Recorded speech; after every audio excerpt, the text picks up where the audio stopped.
Thank, thank you. Uh-huh. For those of you who don't know, Annese Norman is not a stranger to GAE retired.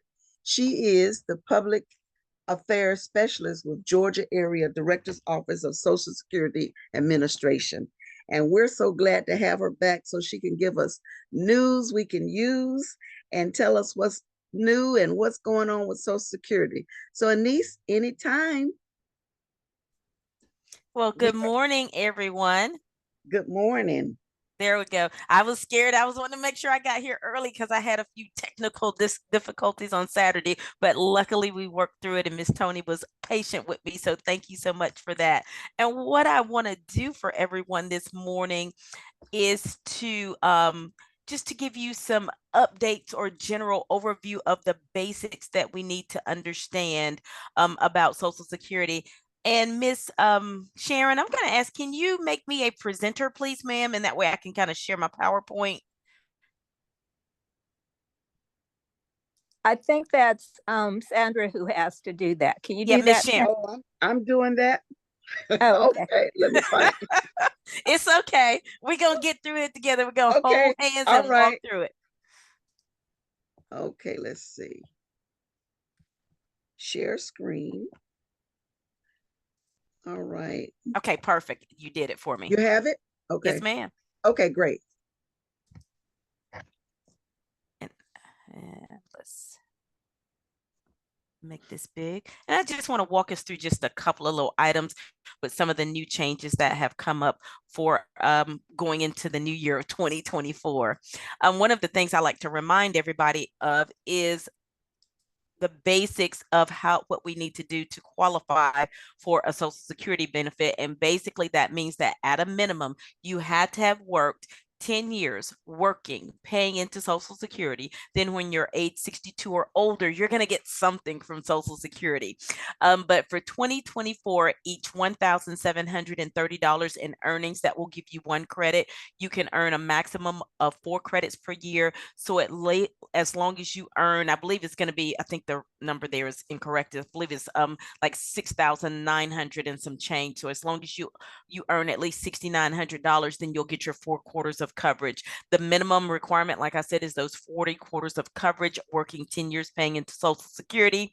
Then when you're age 62 or older, you're going to get something from Social Security. And depending on at what age you contact Social Security to apply for your benefits will determine how much you're going to get. You're going to get somewhere between 70 to 75% of your benefit if you choose to take it early.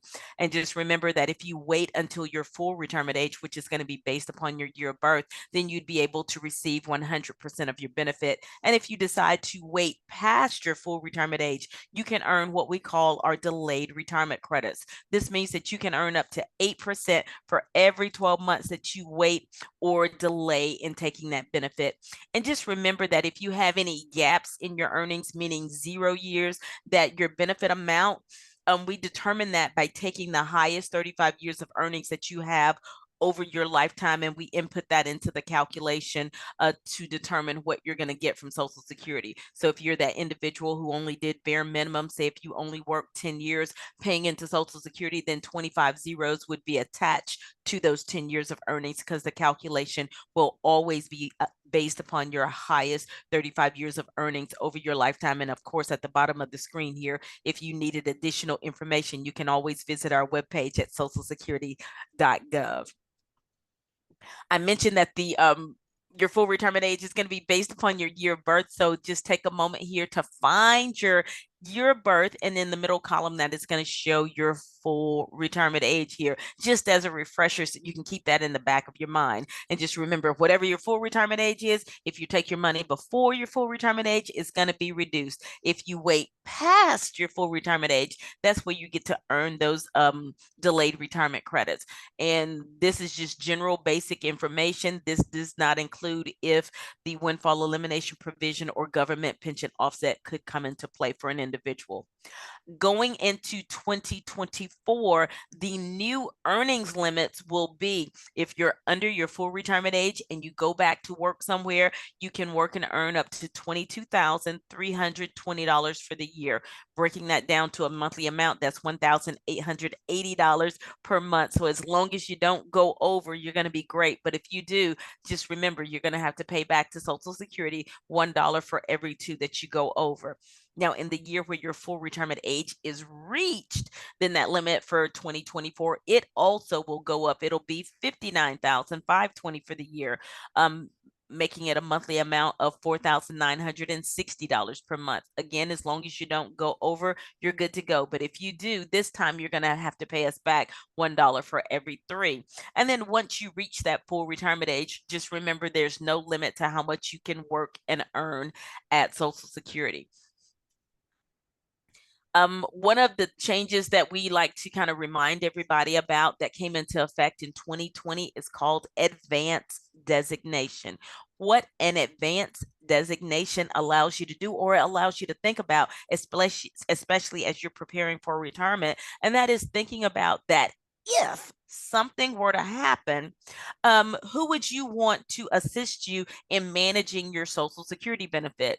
What this does is it allows you to pick and name up to 3 individuals that you're going to give Social Security, that person's name and their telephone number. That's all we're going to need from you at that point, so that if in the event something were to happen, that be a life-changing event where you're no longer able to manage your Social Security benefit, then at that point, we at Social Security would contact that individual and advise them that you had selected that person, or you were considering that person to help you to manage your funds now that you're unable to do so. And if they agree, then what we would do is we would take what we call as a representative payee application to make sure that they are appropriate and that they do meet the criteria. And then your benefit amount would then come in their name for you, but it's still your money, where they'll be able to access any letters, and also they would be able to communicate with Social Security on your behalf. And it's just something to think about as a what if scenario for yourself.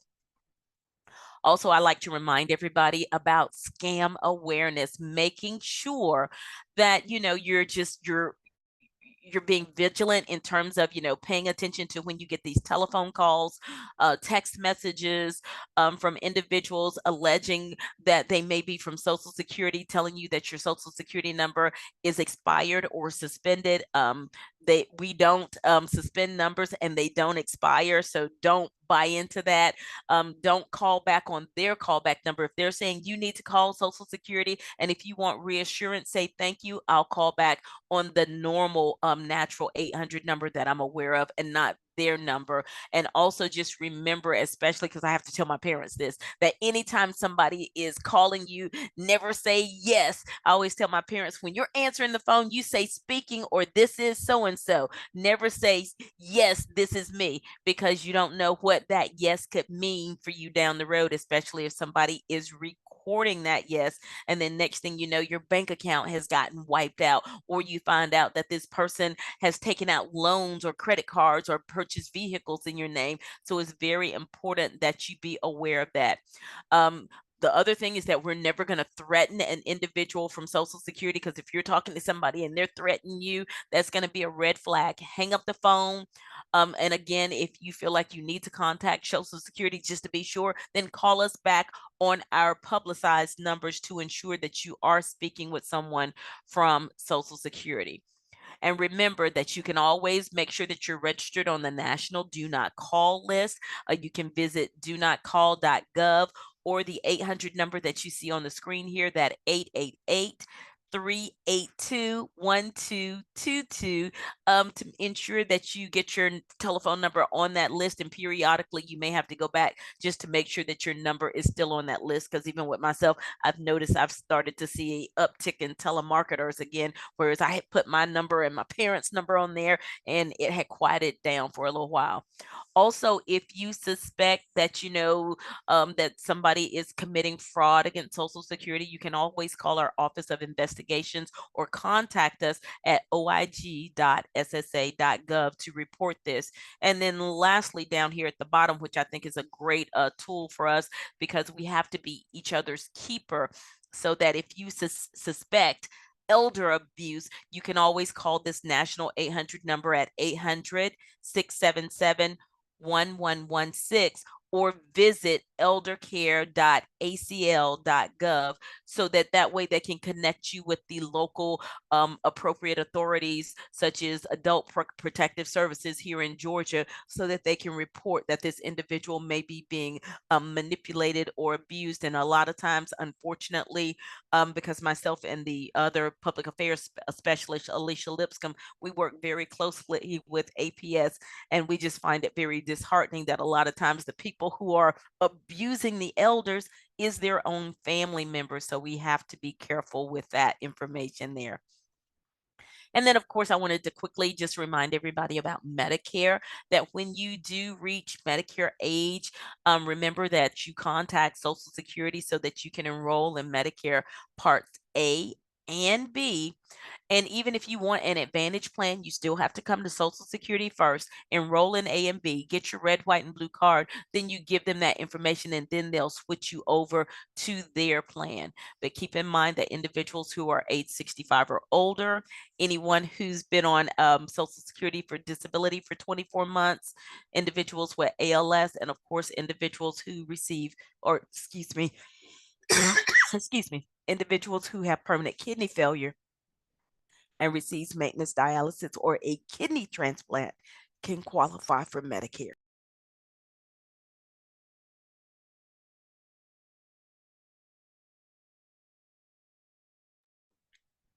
And I wanted to remind everybody that we are in the midst of open season. It began on October 15th, and it's going to last through December 7th. And this is a good opportunity for you to kind of lift the hood up, check on your plan, see what is available there for yourself, and see what you can do in terms of if you needed to change your plans. And Miss Linda, I do see you, and I'll get you in just one moment. I'm not ignoring you. One of the things I also want to remind individuals, that if you are looking for yourself or possibly a family member, and if you're thinking about changing their coverage, a good place to start excuse me, is to contact the Georgia State Health Insurance Plan with the Georgia SHIP. Their number is 1-866-552-4464, and you want to select option number 4, because what's great about talking to the Georgia SHIP, especially this time with open enrollment, is they don't have a dog in the fight. They are nonprofit, and they can kind of walk you through about the different plans and what's available, so that way you can make an informed decision without feeling like somebody's twisting your arm trying to get you to enroll in their particular plan. The base premium for Medicare is going to go up next year as well. It's going to go up by almost $10, because right now it's $164.90. Starting in January, the base premium for Medicare will be $174.70, and that is the base premium. And keep in mind that if you are somebody who makes a lot of money, then you would be charged that additional surcharge here. And Miss Linda, go ahead and open up your mic and ask me your question. Hello, thank you for servicing us today. You just answered it. I wanted to see what competitor maybe has something more than what I have, but I'll just follow your advice and go to SHIP and do it. So thank you for that answer. Okay, so I'll put that back up for a moment. Yes, but just remember that Georgia's SHIP, they're there to answer your questions, and they're going to be really busy this time of year. Just be patient with them, but they will be more than happy to talk to you about what is available, what's out there, because you may want to tell them what plan you're on now, what your health issues are, what medications you're taking. And then based on that, they're going to help you to come up with some options. Okay, thank you so much. That's what I needed to know. Yes, ma'am. Okay, and also just keep in mind that if you are on Medicare and you're having issues with your coverage, because remember, we at Social Security, we're very limited in what we can do with regards to Medicare. We're only going to be able to take your application and also deduct those premiums out of your Social Security benefits once you're age 65 or older. But if you're having problems with what's being covered, you can always call 1-800-Medicare. And their number is 800-633-4227 to speak with a rep from there. And just keep in mind, it may be a little bit of a wait. Another option that you may want to consider doing is create that Medicare account for yourself. And then if you log into that Medicare account, they have an option where you can do a click to chat to speak with a representative if you need to speak with someone directly from Medicare as well. And I think that's going to be pretty much the basics of what I have today. Not a whole lot of big changes. So is there any other questions for me?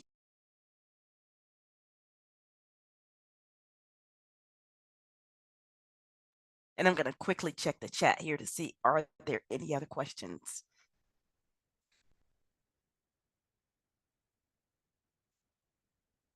Oh, and someone is, Miss Karen did put out here, just remember that if you choose to leave the state health benefit plan, excuse me, that you would not be able to rejoin. So it kind of sounds like my insurance, like when I get ready to retire, that I can take it with me into retirement, but if I decide to get off of it, I can never get it back. So be sure to talk to the state health benefits, someone from there, to determine what your options are, to figure out, can you suspend your benefits during that time frame.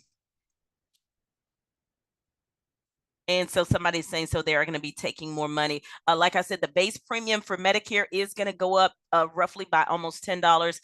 So this year is $164.90. Starting next year is going to be $174.70. Do we have any other questions for me? And what I will do is I will email this PowerPoint to Miss Karen and also to Miss Sandra, so that they can have this. So if anyone would like a copy of it, you're more than welcome to have it. And then I'm always available for any additional questions that you may have for me. I just want to say thank you for your time as always. And Miss Linda, I see your hand is still up. Did you have another question for me? No, ma'am, I don't. I'm sorry. I'll take it down. Thank Oh, you I again. just want to be sure. Okay, and I'm going to turn it back over to Miss Sandra. And thank you all for allowing me to be with you during this morning for your lunch and learn. Well, thank you so much, Miss Annese. It's been a pleasure to hear you and to see you again. And we thank you for all your information. Are there any other questions for Miss Annese Norman? Well, we finished early. Karen, do you have any announcements you'd like to make at this time? Just that the November in the Loop went out last night. I'm kind of looking at it. I'm on my phone today. So if you haven't gotten that, please let Tony, GAE retired president, know. And if you have any suggestions for programs, I think Sandra and I are through January with program speakers. But if you have any suggestions, please email Sandra or email me, telephone, text message, whatever. We're more than open to having a wide variety of presentations on the first Wednesday of each month. Also, if you would like to be on the nominating committee, we are electing executive officers for GAE retired this year. So if you'd like to be on the nominating committee, please email me and give me your name and contact information. And I'll put my email address in the chat and also my telephone number. And I will also. Thank you.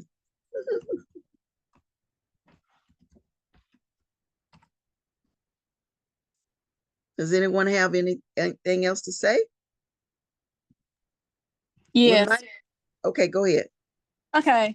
I'm Vivian Brooks, and I'm the chair of the GAE Retired Legislative Committee. If you are interested in joining, please email me. I just put my email in the chat.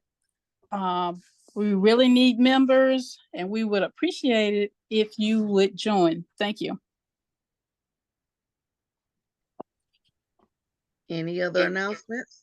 Yes, Sandra, excuse me. This is Linda again. I was former legislative chair. I'm so proud of Vivian, but also happy that GAE retired moves right along. But don't forget your municipal elections.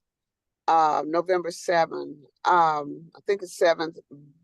It is so important that all politics starts with at the local level, and the school board races in particular.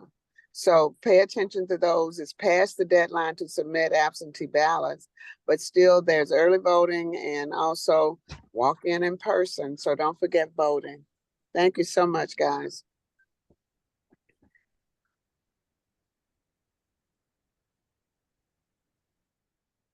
Any other announcements?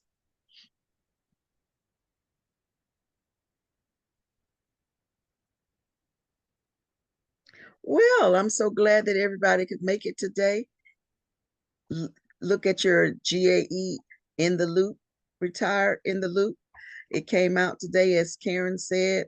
Also, remember, if you'd like to be on the nominating committee for our GAE retired election of executive officers, contact me. My contact information is in the loop. Excuse me, in the chat. Also, Karen's information is in the chat if you have any suggestions about programs that we can have in the future. And guess what? I'm going to do something to you that the devil doesn't do, and that's leave you alone. Have a good day. Enjoy the rest of your day, and we will see you next month. Goodbye.